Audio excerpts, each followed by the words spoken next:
Para sa lahat ng mga taong mahilig maghanap ng iba kahit may karelasyon na. Hindi na tayo bata para maghanap ng mga bagay na wala. Siguro nga, may mga bagay na wala sa kanya, kaya hinahanap mo sa iba. Pero hindi mo ba naisip na sa bago mong ipinalit, meron ding mga bagay na wala sa kanya?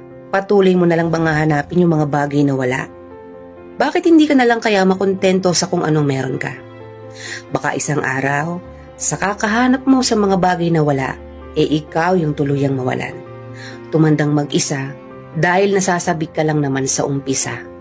Magaling ka lang sa umpisa.